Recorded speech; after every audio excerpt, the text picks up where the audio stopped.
देखिए, ये अगेन फिर वहीं पहुंच जाते हैं हम। एक्चुअली काफी जगह तो हम इसको एक्सेप्ट कर लेते हैं कि यार ठीक है, जो हो रहा है अच्छे के लिए हो रहा है, लेकिन जब बड़े इंसिडेंट्स होते हैं, लाइक फैमिली में किसी की डेथ हो जाए, तो अब इसको कैसे प्रूव किया जाए कि ये अच्छे के लिए हो रहा है।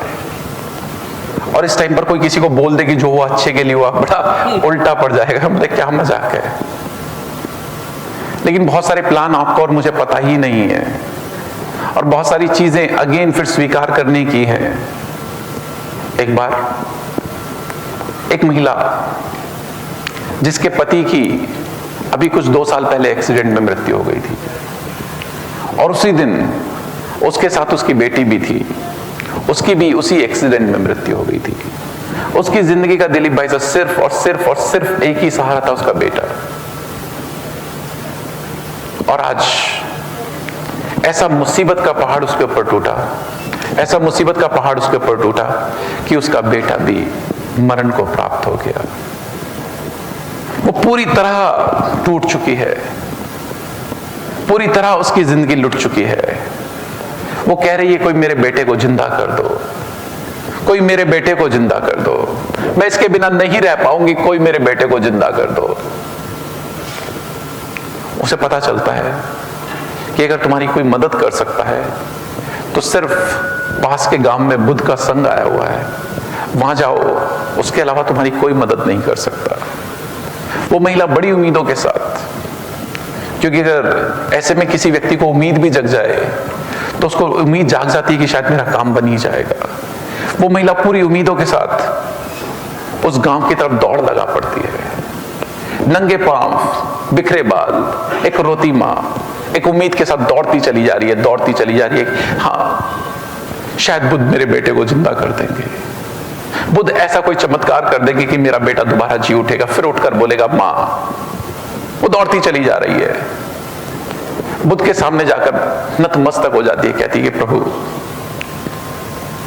आप ही का एक सहारा है, ऐसे ऐसे मेरे साथ घटना हो गई पहले और अब ये घटना हो गई, मेरे बेटे को जीवित कर दो।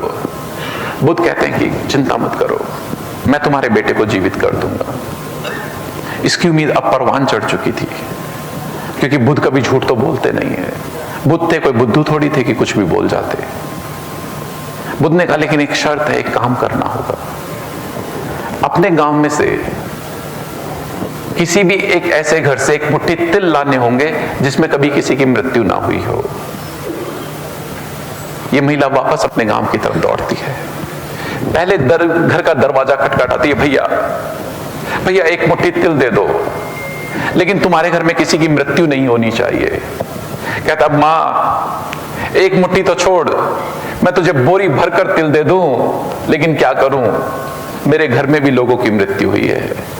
फिर ये दूसरा दरवाजा खटखटाती है कि भैया ए बहन एक मुट्ठी तिल दे दे, लेकिन तुम्हारे घर में किसी की मृत्यु तो नहीं हुई। ये कहता है मां एक मुट्ठी तो छोड़, जितने भी खेत खलियान भरे पड़े हैं तिलों से सब ले जा, लेकिन मेरे घर में भी मृत्यु हुई है। ये 1 छोड़ो, 2 छोड़ो, 3 छोड़ो, 5 छोड़ो, 10 छोड़ो, 50 छोड़ो, 100 छोड़ो, 200 छोड़ो, जितने भी गांव में घर थे एक एक, सब घर का दरवाजा खटखटा लेती है, लेकिन ऐसा कोई घर नहीं मिलता जिसमें किसी की मृत्यु ना हुई हो। ये वापस बुद्ध के चरणों में जाती है और कहती है मैं समझ गई, आप मुझे दीक्षा दे, अनुग्रहित करें। तो जीवन के बहुत सारे सच हैं, अब कैसे कह दो कि गुड और बैड हु नोज, इस घटना के लिए कैसे कह दें कि हाँ जो हुआ अच्छे के लिए हुआ। तो कुछ सवालों के जवाब किसी के पास भी नहीं है, या तो वो जवाब समय देता है कि हाँ ये हुआ था, अच्छे के लिए हुआ था, या कभी उन सवालों के जवाब मिल भी नहीं सकते। तो बस उसको होनी मानकर जितनी जल्दी आप जीवन में स्वीकार कर लोगे उतना आप रिलैक्स रह पाओगे, अदरवाइज उसके जवाब किसी के पास भी नहीं है, और जो दे रहा है वो झूठ बोल रहा है। इस चीज को भी हम बड़े अच्छे से ध्यान रखना चाहिए।